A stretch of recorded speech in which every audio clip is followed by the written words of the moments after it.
Mes chers compatriotes, c'est le cœur lourd que je m'adresse à vous aujourd'hui. Lourd parce qu'une fois de plus, une fois de trop, notre pays est endeuillé par un drame qui a coûté la vie à un trop grand nombre de nos sœurs et de nos frères. Je m'adresse à nos familles, à nos proches, à nos frères et sœurs des pays voisins, mes plus profondes condoléances. Et je m'associe à la douleur et à la colère de chacune et de chacun d'entre vous. Le naufrage de l'Esther Miracle est finalement celui de notre pays qui sombre dans les abîmes depuis des décennies. C'est le naufrage d'un État corrompu au service d'une horde de pirates sans foi ni loi. C'est le naufrage d'une nation victime de vols, de gabegies, de crimes, d'assassinats, de privations, de spoliation de toutes les richesses du Gabon. Chaque Gabonaise, chaque Gabonais doit avoir le droit de grandir, de vivre et de mourir dans le respect et la dignité. Chaque mère doit pouvoir donner la vie sans se soucier des conditions matérielles et sanitaires dans lesquelles elle va accueillir son enfant. Chaque enfant doit pouvoir se rendre à l'école et y trouver la joie d'apprendre sans que plane sur lui la terreur d'être enlevé sur le chemin. Chaque jeune fille, chaque jeune homme doit pouvoir se projeter dans un avenir professionnel émancipateur. Chaque adulte, chaque mère, chaque père doit pouvoir être fier de subvenir aux besoins de sa famille par son travail et par une rémunération juste. Chaque ancien doit pouvoir bénéficier d'une retraite suffisante après des années de labeur.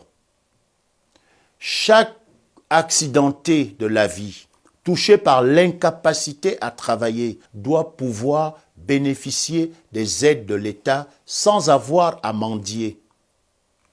Mes chers compatriotes, c'est le cœur plein d'espoir que je m'adresse à vous aujourd'hui. Plein d'espoir parce que de nombreuses filles et fils du Gabon, tout au long de l'histoire, nous ont éclairés de leur lumière, de leur soif de liberté, souvent au prix de leur sacrifice à l'autel des intérêts d'une caste mafieuse. Je rends hommage à nos ancêtres. Je rends hommage à tous nos martyrs. Plein d'espoir parce que dans l'histoire du XXIe siècle, quelques hommes d'État nous ont montré le chemin. Je rends un vibrant et respectueux hommage à Pierre Mamboundou, homme d'État qui n'a pas hésité à faire valoir l'intérêt général et le rassemblement plutôt que ses ambitions personnelles.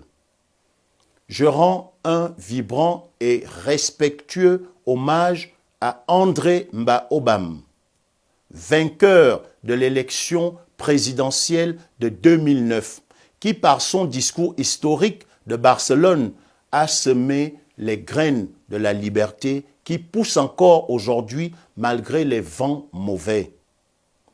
J'adresse mon plus profond respect au président Jean Ping, vainqueur de l'élection présidentielle de 2016, avec qui j'ai partagé le martyre de nos sœurs et frères tombés lors de l'assaut de son quartier général et depuis pour la reconnaissance du scrutin.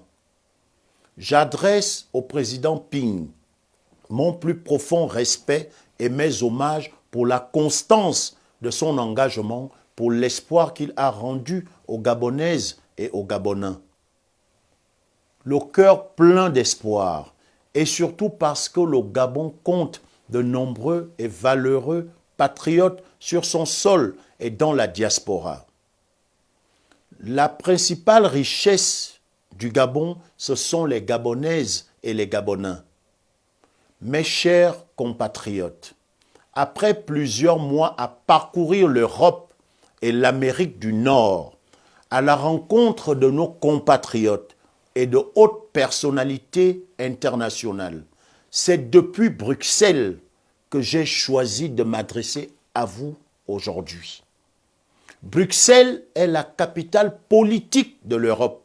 Certaines personnalités se sont déjà clairement exprimées sur la situation politique et sociale au Gabon et sont notamment intervenues pour la libération sans condition de mon frère Jean-Rémy Yama et des autres prisonniers politiques gabonais. Je suis à Bruxelles pour tenter de convaincre l'Union européenne de refuser les pressions d'un État autocratique et d'imposer l'envoi d'observateurs aux 3 élections de 2023, présidentielles, législatives et locales. Les pressions exercées sur les observateurs, la mise en lumière des fraudes, les résultats réels, incontestables, ont conforté les Gabonaises et les Gabonais dans l'impérieuse nécessité de résister au pays et à travers la diaspora et d'imposer la vérité des urnes sans relâche. Le mandat présidentiel prend fin en août 2023. 2023 sera le glas de l'ère dynastique du clan Bongo. Mes chers compatriotes, c'est le cœur plein d'espoir et d'amour pour la patrie, pour le Gabon, pour le peuple gabonais que je m'engage après avoir été à la rencontre des forces vives qui ont soutenu les résistants gabonais face à l'oppression, aller à la rencontre du peuple gabonais et me nourrir de ses aspirations profondes. À quelques jours de mon retour dans notre cher pays, je vous fais part de ma décision. En mon âme et conscience, pour la patrie, pour le peuple gabonais, j'ai décidé de me présenter à l'élection présidentielle de 2023. J'en appelle à tous, opposants, politiques, militants des corps intermédiaires, simples citoyens aspirant à la démocratie, femmes et hommes de bonne volonté, à vous engager à mes côtés pour que 2023 soit l'année de la victoire du peuple gabonais. Mes chers compatriotes, je souhaite faire une campagne avec pour seule boussole la seule richesse qui vaille au Gabon, les Gabonaises et les Gabonais. Vive le Gabon, vive notre patrie, vive le peuple gabonais, je vous remercie.